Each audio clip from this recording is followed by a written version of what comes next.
Locked on Bulls. On today's episode, we'll talk about Nikola Vucevic and his ranking as being a top 10 center in the NBA. Is he still a top 10 center is the question that we're asking. He actually came in ranked as 14, so we'll get into that. We're also going to be breaking down your Bulls hot takes. We'll get into all that and more on today's Locked on Bulls.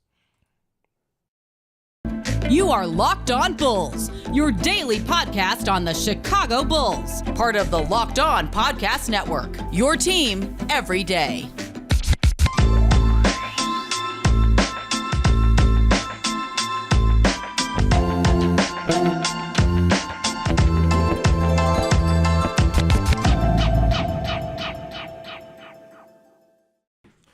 Locked on Bulls, member of the Locked on Podcast Network, where it's your team every day. That's Pat, the designer, host and creator of the Windy City Breeze. I'm Haize, host and creator of Chicago Bulls Central. What's funny? What happened? What's going on down there, dog? You just something dropped. Don't even worry about that. Don't even worry about that. Just know when it's showtime, it's go time. Man. That's all you need to worry about, brother. Nonetheless, man, hey, people were asking where we were Monday. So before we get started with the content for today, Monday we did record an episode. There was a podcast version of the show up. However, Restream decided to put a random image over the top of us while we recorded, and the video was unusable. So We're back like we never left. It's Tuesday. Now, HoopSite came out with a list, top 25 centers in the NBA. Nikola Vucevic ranked 14th on that list. Now, Twitter, there are a lot of hot takes in regards to Vooch from Bulls content creators, Bulls fans. Got to ask you this, Pat. Do you think the ranking is fair? And do you think Nikola Vucevic is still a top 10 center in this league? I personally think Vooch is still a top 10 center. I think he had a down season, but you can't argue with the fact that he's still putting up double-doubles. He's still putting out still at some points in the season was your best facilitator on this team, was always your best rebounder on this team, right? I think the issue that I have more with the Hoops Hype list is not so much Vooch being outside of the top 10, but the people that they were keeping him out for, I was like, I just don't see a real argument for this, right? Like Miles Turner coming in at number 10 on there, like that's an are you kidding me, right? Like, listen, I get that at the end of the day, it says 3 block shots next to Miles Turner's name, but Miles Turner's not a good defender. Like, he's not a good one-ball defender. He's not a good off-ball defender. I've been saying this for years, and people are like, "Oh, what? Miles Turner is a generation." Like somebody said that he's one of the top defenders in the league. It wasn't generational, and I literally was like, "I'm done having basketball conversations with you, bro." There's a reason why he's literally on the trade block every single year. Because guess what?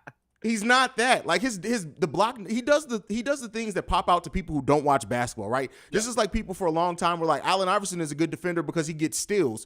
No, he gets steals because he lets people blow by him and he times his arm pretty nicely to get a steal, but he's not a good defender. Miles Turner is a solid defender. I'm not gonna say he's a bad defender. He's a solid defender, but he's a terrible passer. He's a black hole on offense. Yeah. Like all these things, he is not a better center than Vooch. And then for the Bulls fans that want to make the argument that he is, they're literally only looking at what Vooch does not do and then saying because Miles Turner on paper does that better, it makes him a better center, and it's not. That's not the case at all. I think the weird thing is, right, in the modern NBA, you're not allowed to have a down season. You're not allowed to be, like that happened all the time back in the 90s, happened in the 2000s, right? The scoring would go the other direction, or the rebounding would go the other direction, or things like that. And usually it was because something major changed with the team. Some other piece came in, right? Ron Harper on the 90s Bulls went from averaging 20 points a game to being a dude that was averaging 9 because all of a sudden he was supposed to be Michael Jordan's replacement, and then Jordan came back. Like, that, and he also forgot how to score a little bit too. Like that was the weirdest thing in the world. He literally was like, no, because Ron. The thing is, like, Ron still could do it. Like he'd had in moments like it's still in there. Don't get it twisted. But Michael Jordan's here. Like I'm a play my role. I'm winning championships out here. So I just think that when you look at Vooch last season, you have to look at the drastic changes that happened around him. The fact that he went from being a number 1 in Orlando to being a number 3, and Bulls fans just instantly thought, oh, he's still going to be a 20-plus point per game guy. Now, I'll say this, right? Scoring-wise, he should be above 20 points. It's a down offensive season. I wouldn't say above 20. I honestly say if Vooch hits a handful more of threes over the course of the season, shoots a better percentage, he's at that point probably 19 and a half. Probably you're right. Probably 20 and 11. 20 and 11. That's what he should be. I'm not discrediting the fact that Vooch had a down season. He absolutely did. He had a down season offensively. He had a point where he got it going a little bit, right? But you had him here for other reasons, and you were asking him to do things that weren't a part of what you brought him here to do because of the injury issues. I think the biggest thing for me when I'm looking at Vooch coming into next season, all I want to see is an improvement in percentages. I think if Vooch gave me the same point totals next season, but the percentages were higher on those point totals, I would feel good about him. Bulls fans would feel good about him because, like I always say, Bulls fans would have hated Chris Bosh. Like when the whole LeBron thing went down, Bulls fans would have hated Chris Bosh. Chris Bosh went from being a 25-plus point per game, I don't know if he was that high, but a 20-plus point per game guy at a minimum, to being the third option on a team that wasn't asked to do nearly as much outside of defend, rebound, and spread the floor a little bit. Bulls fans would have hated him because his points per game went down.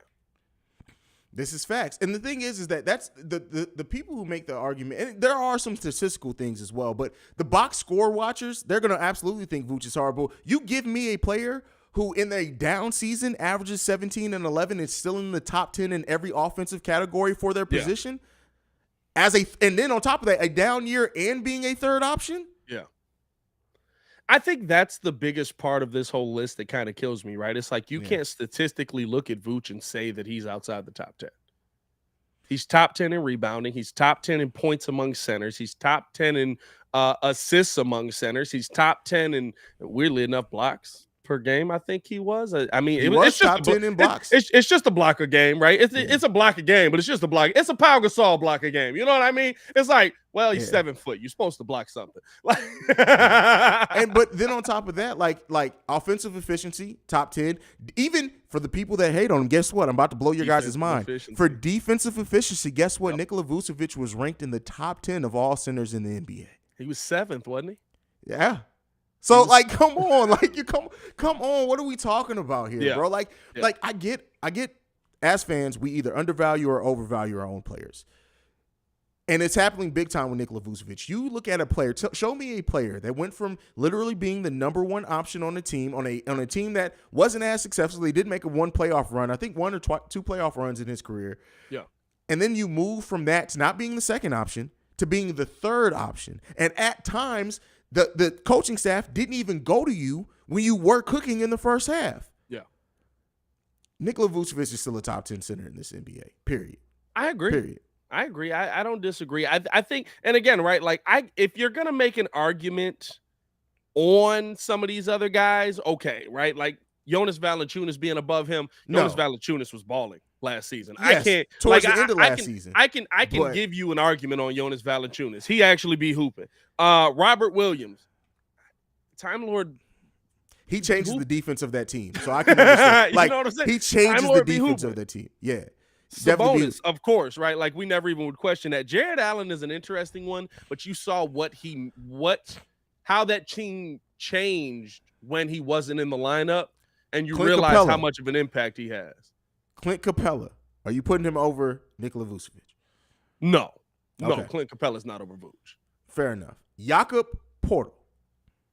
There's a case. He was on a really bad team. There's a case for Poeltl. Okay, Poeltl. You're I don't know. making a case I don't know for if he Poeltl. was on a really bad team. He was on a team that. But keep in mind, on a bad team, Nikola Vucevic averaged 25 and 12. So Jakob Poeltl on a bad team averaged 13, 9, and 2.8. That's true. That's a good point. That was a pretty bad team as well. So I'm just saying, that now, Orlando team was pretty bad. If you want to give him the edge because of age, I can understand that argument. If we're saying because of age, there's an argument for Poeltl for me because I think on the Bulls, Poeltl could have averaged upwards of 17 points a game. Fair enough. Al Horford. Amazing in the playoffs. Yeah. Amazing second half of the season. Last 25 games of the season, Horford played great. And you know what's crazy? It's like that's tougher than it should be. I think that's the part that irritates Bulls fans. There's an argument for Horford. I can't say no. Okay. That's fair. That's fair. Listen, I can understand you making an argument for him on this list. Now, right behind Nikola Vucevic, a couple of spots behind, is a player that we're familiar with, Bobby Portis, ranking number 17. How do you feel about that listing? Bobby's a center? That's what they have him listed as. He does play a lot of minutes. And looking at his splits, he honestly played about 45% of his minutes at center, which is a solid. No Brook last year, though, right? That's yeah, for a big Brook chunk last season. Big chunk of that season. So I guess if we're just going off of last season, I'd put Bobby Portis above Vooch.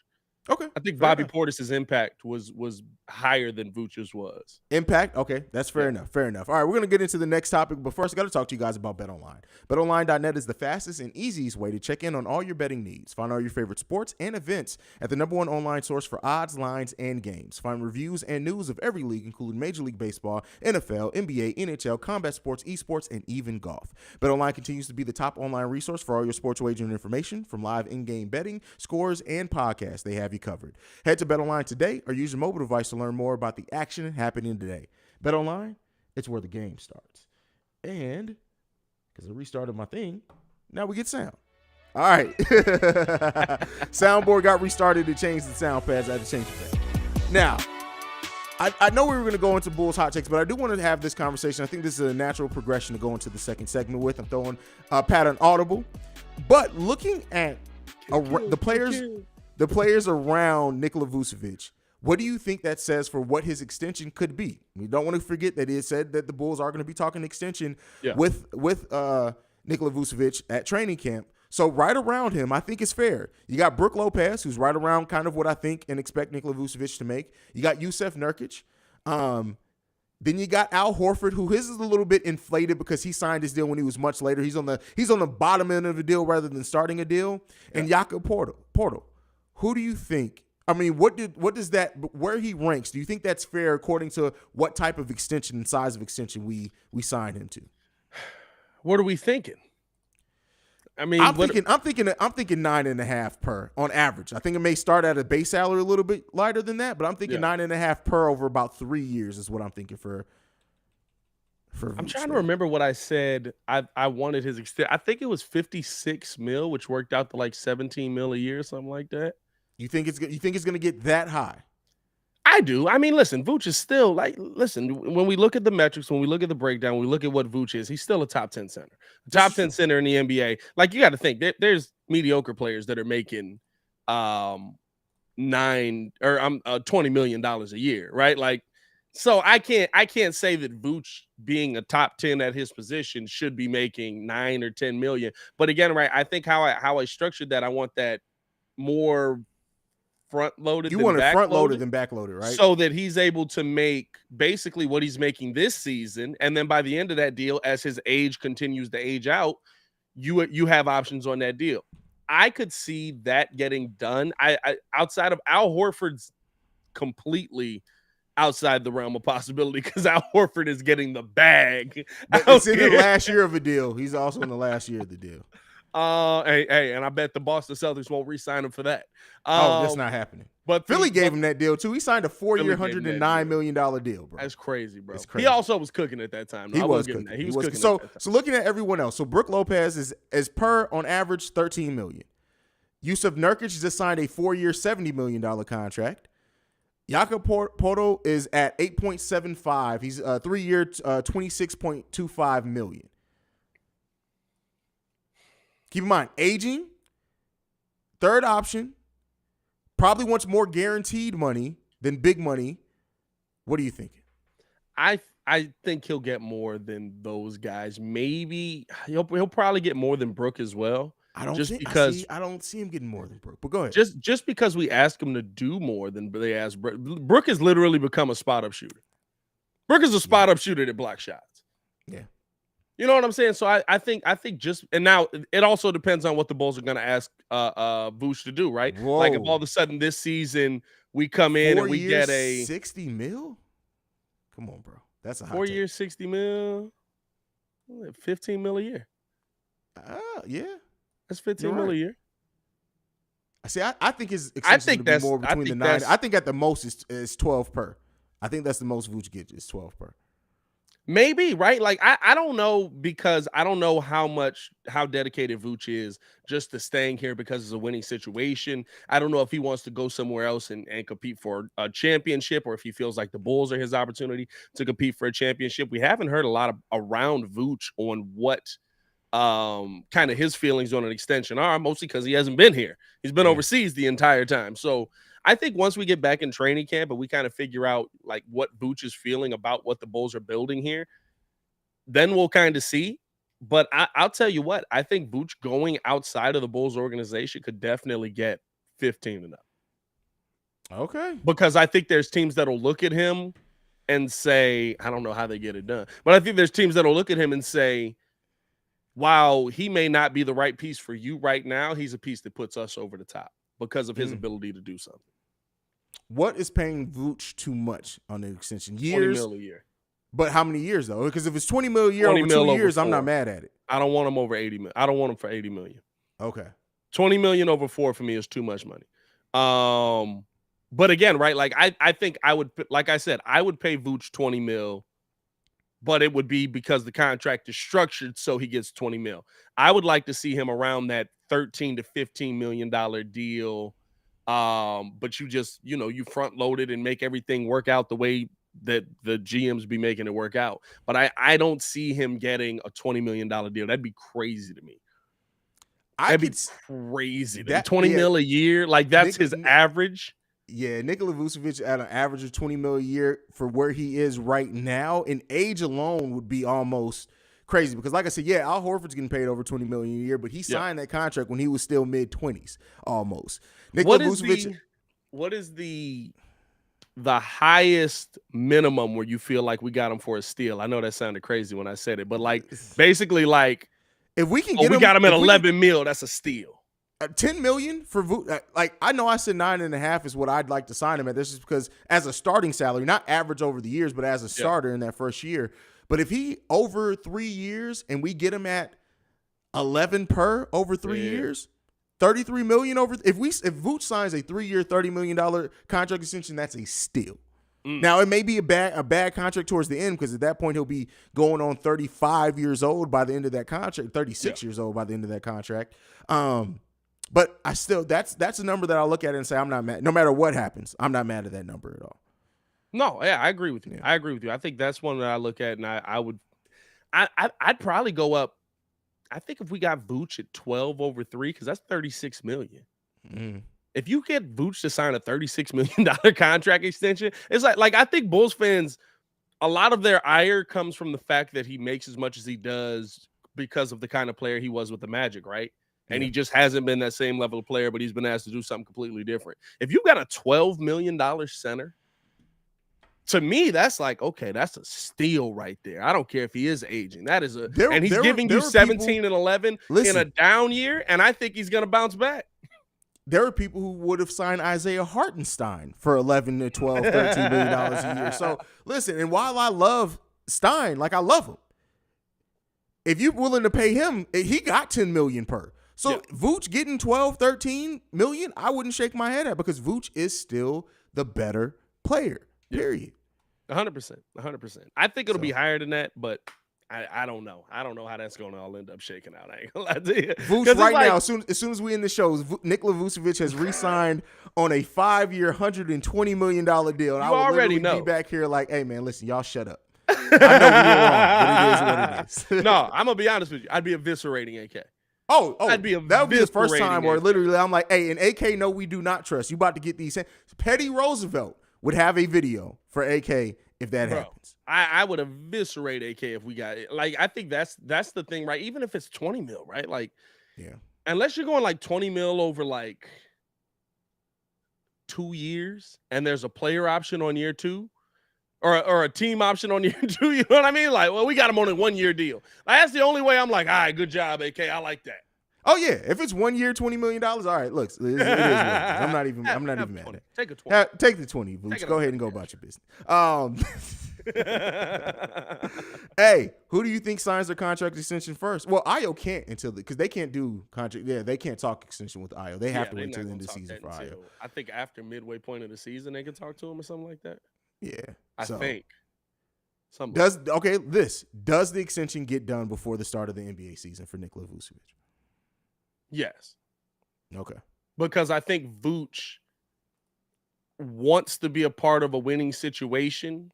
And I mean, for a lot of the guys here, right? Like, this is best case scenario right now. Yeah. Like, this is the most winning DeMar's done in 3 years. This is the most winning Vooch has done in his career. This is the most winning Zach has done in his career. That's why dudes aren't leaving. For sure. All right, we're going to go ahead and get into the next topic where we're going to get into hot takes from Bulls fans. Let's go ahead and get into that. First of all, before we get into the fans, Pat, what's your hottest take coming into this Bulls season?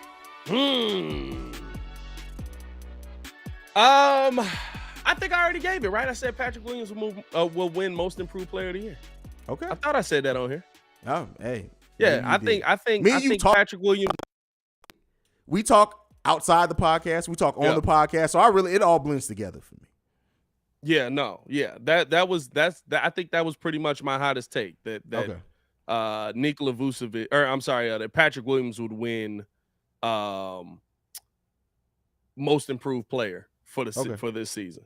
Fair enough. All right, bro. What we got? And by the way, if you're watching live, if you got some Bulls hot takes, get those in down below. Go ahead, Pat. Let's see. Hot takes in this mug, man. Got 32 of these. So shout out to you guys for showing support. My hottest take for the Bulls season is Pat breaks the record for most dramatic pauses ever on the Windy City Breeze. That's my out here, my boy. So this is from Malik. At Malik JC95 says Andre Drummond will be a sneaky candidate for Sixth Man of the Year, averaging 13 and 13. I mean, I would say that if he averages 13 and 13 coming off the bench, that has to put him in and we're winning, that has to put him in at least some voting for Sixth Man of the Year. If that happens, if all those things come true, I think that happens. I think so. This is a game we play on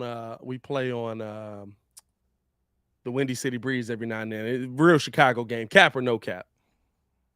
I'm calling cap on that. 13 and 13. That's what I'm saying. If he can do it, I see him getting in the Sixth Man of the Year competition. The question is, can he do it? I don't see that. I don't see that happening. Maybe the 13 rebounds. I don't see the 13 points per game happening. Yeah, I'm not gonna lie. I'm probably throwing some cap on that because I don't see him I don't even see him getting enough time to average 13 rebounds. Okay. If he's averaging 13 rebounds, somebody's gotten hurt. What if he does average 13 rebounds in 19 minutes a game? Does that change how you feel about him being able to get into the in top 19 rebounds? Minutes a game? If he gets 13 rebounds in 19 minutes a game. I'll tell you what, it does a lot for his case of I'm one of the best rebounders of all time, but you got to do it for the next 30 years for you to catch up to Wilt. This is from Deacon Blues on Twitter. He says the hottest of takes. P. Will be a walking 12 and 10. We got multiple hot takes here. So here's P. Will be a walking 12 and 10. You buying that? A walking 12 and 10? I need to see 12. No, I mean, if he gives 12 and 12 or 12 and 10, I'm happy. Depending on how many assists he's given, I'm happy. Yeah. But I think Patrick Williams taking the leap. He needs to be at least 14, 15 points per game. Yeah, I would agree with that. With that. Kobe White will improve to 43 to 45% from the 3-point line. I can actually see that happening. First full training camp, I can see that happening. That's a big jump, bro. Kobe White's average is like 36%, ain't it? From the 3-point line? From the 3-point line. What's he averaging? No, I think he's 40% for his career, brother. Is he? Yeah, hold on. Let me look it up. But go ahead. Hey, shout out to him. Yeah. That's a big jump, bro. Even if he's 40, that's still a big jump, bro. So for Kobe White's career, no, you were actually right. He is a 36.5 career 3-point per game. Yeah, I knew I wasn't. I was thinking about the overall field goal percentage. Yeah, 3-point. Last season he was 38.5 to get up to 40. If Kobe White takes a 7 percentage points leap in 3-point shooting, he's going to be in the Sixth Man of the Year competition. Bruh, if he takes a leap that big, you got to be talking about how do you fit him into your starting lineup. No, because Kobe White is a bench player for this team. The young guy's developed. Figure it out. Yeah. Here's the last one from him. Zoe will return before the All-Star break, so he's not expecting him to be back at the start of the season, but will give a boost to the Bulls like Kyle Schwarber did for the 2016 Cubs. Hey, that's some hot takes right there, That's bro. hot. That's Come spicy. on, that's Spicy. Listen, bro. Lay off the ghost peppers. We're not trying to get that hot. That's not how hot we're trying to get. We got a hot take here in the comments I want to go to next, though, Let's brother. do it. This one, MC Hammer Broke says, hot take, Kobe gets traded and he starts cooking on his new team. I don't think that's that hot of a take. It depends on what team he goes to. If he goes to a team that he's going to start regardless or get a bunch of minutes regardless of how he plays, he's going to cook. Yeah. I think that's the thing, right? Like, we both believe Kobe White has the talent, and he just may not fit the timeline with the Bulls. But I think if Kobe goes to like Kobe on like OKC or something like that, he would be exactly what they needed. Somebody that could go out there and just score. Easyland on Twitter, shout out to @Easyland. He says his first hot take. I like the Mugs are dropping multiple hot takes. Zach LaVine will be an All-NBA second team, which includes a lot of things. Yes. All-NBA second team. I don't even think that's that hot of a take. I think a healthy Zach LaVine would have made an All-NBA team this season. Yeah, I think in my opinion. Sure. Yeah. Bulls will be a top 5 defensive team. Now that's a hot take. That's a hot take. That's a hot take. I mean, it's possible. It's possible. It's not buying into possibility. That? Top 5? I'm not willing to say top 5 yet. Which defensive team do you think the Bulls are more? The one when they were healthy or towards the end of the season when everybody was coming back? I think they're more towards the one when everybody keep in mind, even that healthy, we didn't have Patrick Williams for most of that, and we didn't have a center coming off the bench like Andre Drummond. So I think it's more to what they were at the beginning of the season. Probably still a little bit less than that, but I definitely think this is going to be a top 10 defense if everybody's healthy. Period. I'm with you. I agree. I think they're closer to the beginning of the season. I think the hard part about maintaining that top 5 defense, although, a lot of long arms out there, is the healthy part of it. Yeah. Right? Like a healthy Bulls team, I can make that statement on, but I can't tell you that Lonzo Ball is going to be healthy for a good chunk of the season. I can't tell you, that Patrick Williams is all of a sudden going to make it to a good chunk of the season. I can't because we haven't seen that consistent. Well, P. Will really only missed last year, but he's only got 2 years to work. Yeah. But even Kobe White, right? Like Kobe White offensively is a big part, and he's missed time. Zach LaVine's missed time. So I can't say that we're going to be healthy all the way through, but with health, I can see this team being top 4. Here's one from this is a fun one for me. Devin Moines on Twitter says the Bulls should implement the triangle offense around LaVine, DeRozan, and Vooch. No, I saw that one when you posted it. He was too confident and too quick to post that. No. Hey, bro, here's the thing about the triangle offense, right? I'm not saying I'll never besmirch the triangle. Clearly, it's won multiple championships, right? But at the end of the day, when the triangle breaks down, if you don't have Kobe Bryant or Michael Jordan, it's very hard to make that system work, i.e. Carmelo Anthony in New York. That's just what it boils down. It works a lot better with a Kobe or a Michael there. It's like, oh, man, it didn't work this time. What do we do? Jordan.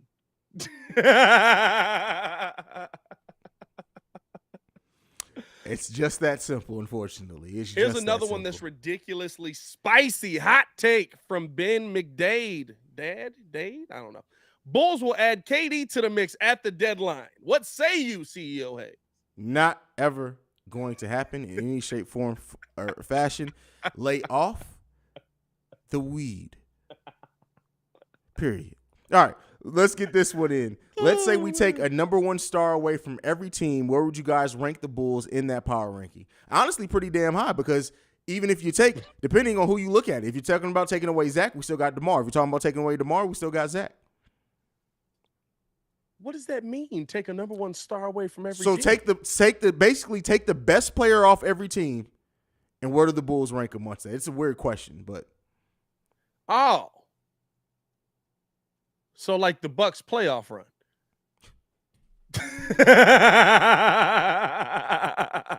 What? What? I'm just saying. I appreciate every time to throw crap towards those Wisconsin cheeseheads. So I'm not mad at the statement at all. I'm just saying.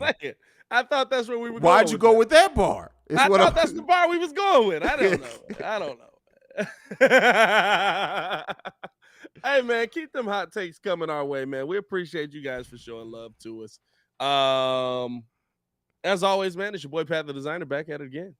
And follow us on everything at Pat the Designer. Follow us at Locked On Bulls every time, bro.